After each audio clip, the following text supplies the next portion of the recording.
चलिए दोस्तों, मैं आपको ले चलती हूँ 17वीं सदी में स्कॉटलैंड के एक छोटे से गांव लोअर लार्गो में, जहां 1676 में एक लड़के का जन्म हुआ। उस लड़के का नाम था अलेक्जेंडर सेल्करिक। अलेक्जेंडर सेल्करिक के वालिद एक शू मेकर थे।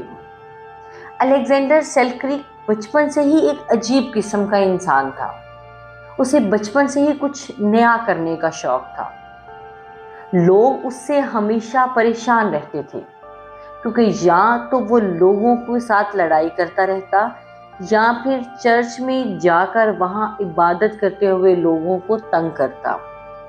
एक दफा चर्च के लोगों ने उसे बुलाकर बात करने की कोशिश भी की, लेकिन वो वहां से भी भाग गया और सीधा समुंदर के किनारे चला गया। उसे समुंदर से अजीब सी मोहब्बत थी। उसने बचपन में ही डिसाइड कर लिया था कि वो समुंदर का राज जाने बिना नहीं रहेगा, लेकिन उसे ये बिल्कुल अंदाज़ा नहीं था कि एक दिन वही समुंदर उसका सबसे बड़ा दुश्मन बन जाएगा, जब वो एक सुनसान आइलैंड पर 4 साल तक अकेले फंसा रहेगा। दोस्तों, आज की कहानी है अलेक्जेंडर सेल्करिक की कहानी। एक ऐसी कहानी जिसमें है adventure, struggle and survival.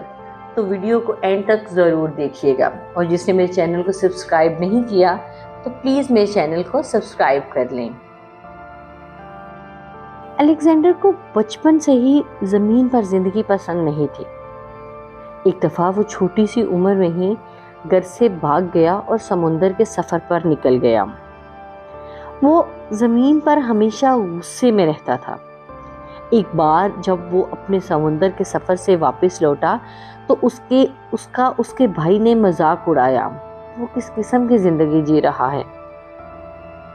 Alexander इतना गुस्सा हुआ कि उसने पास पड़ी स्टिक उठाई और अपने भाई को ज़ोर से दे मारी। इस बात पर उसकी अपने माँ बाप से भी लड़ाई हो गई और उसने फिर से घर छोड़ दिया और एक एडवेंचरस ट्रिप पर निकल गया। उसने डिसाइड कर लिया कि वो दोबारा वापस घर नहीं आएगा। 1703 में अलेक्जेंडर ने विलियम डेम्पियर का स्क्वाड ज्वाइन किया।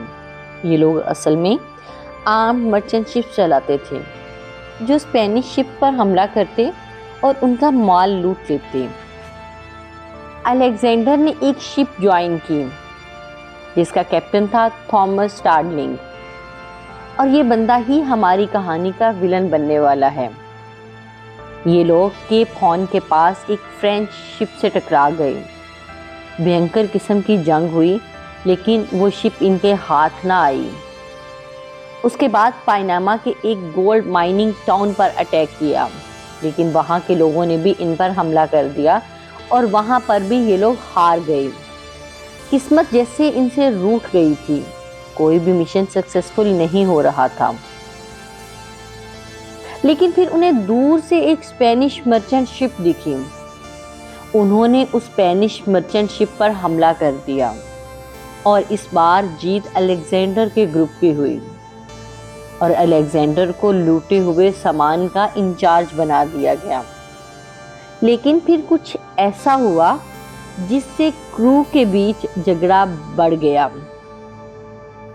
उनके लीडर यानी कि विलियम डेम्पियर ने लूट का कुछ हिस्सा खुद रखा, जैसे कि वाइन, ब्रांडी और शुगर, और शिप को रिलीज कर दिया, जिससे क्रू को लगा कि उनके साथ धोखा हुआ है, पर वो कुछ कर नहीं सके। इससे थॉमस स्टार्डलिंग और विलियम डेम्पियर के बीच में टेंशन बढ़ गई और 1704 में थॉमस ने अपना अलग रास्ता चुना। अलेक्जेंडर ने उस वक़्त थॉमस का साथ दिया और उसके साथ चला गया। अब थॉमस स्टैडलिंग कोई अच्छा कैप्टन नहीं रहा था। थॉमस स्टैडलिंग और अलेक्जेंडर के बीच हर दिन लड़ाई होती थी। उनका शिप साउथ पैसिफिक ओशन में था और बहुत ख़राब हालत में था। अलेक्जेंडर ने कैप्टन को बोला कि शिप को रिपेयर करना चाहिए, पर थॉमस स्टैडलिंग ने सुनने से मना कर दिया, जिसकी वजह से दोनों में तनाव और बढ़ गया। आखिरकार वो लोग चिल्ली के पास एक आइलैंड मैसीटीरा के पास पहुंचे। अलेक्जेंडर ने गुस्से में कहा कि वो यहाँ उतर जाएगा और कैप्टन से अलग हो जाएगा। थॉमस टेडलिंग ने सोचा कि इसको सबक सिखाना चाहिए और उसने अलेक्जेंडर को कुछ टूल्स, थोड़ा सा खाने का सामान, एक छोटी वाइन की बोतल और बाइबल की किताब दी और उसे उस आइलैंड पर छोड़ दिया। अलेक्जेंडर को लगा था कि बाकी क्रू भी उसका साथ देगा, लेकिन कोई भी उसके साथ नहीं आया। जब शिप चली गई तो उसे अपनी गलती का एहसास हुआ। उसने लौटने की रिक्वेस्ट की, पर थॉमस ने उसे मना कर दिया और बस अब अलेक्जेंडर एक सुनसान आइलैंड पर अकेला फंसा हुआ था। शुरुआत के दिन बहुत मुश्किल थे। अलेक्जेंडर समुद्र के किनारे बैठकर किसी शिप का इंतजार करता रहता। वो लॉबस्टर्स और समुद्री जीव खाकर जिंदा रहता। फिर एक समय ऐसा आया कि सी लायंस ने बीच पर हमला कर दिया और अलेक्जेंडर को अपनी जान बचाकर जंगल की तरफ भागना पड़ा। अंदर जाकर उसकी जिंदगी थोड़ी सी बेहतर हो गई, क्योंकि जंगल में फ्रूट्स और बकरियां थीं। ये बकरियां एक्चुअली पहले कुछ सेलर छोड़ कर गए थे।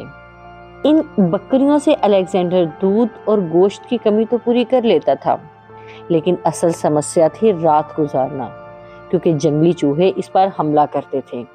लेकिन अलेक्जेंडर ने इसका भी हल तलाश कर लिया था। उसने जंगली बिल्लियों के साथ रहना सीख लिया था। रात वो इन जंगली बिल्लियों के साथ गुजारता और पूरा दिन वो अपने बचाव की कोशिश करता। उसने काली मिर्च के पेड़ों से अपने लिए एक हट बनाया। एक में वो खाना बनाता और दूसरे में वो सोता।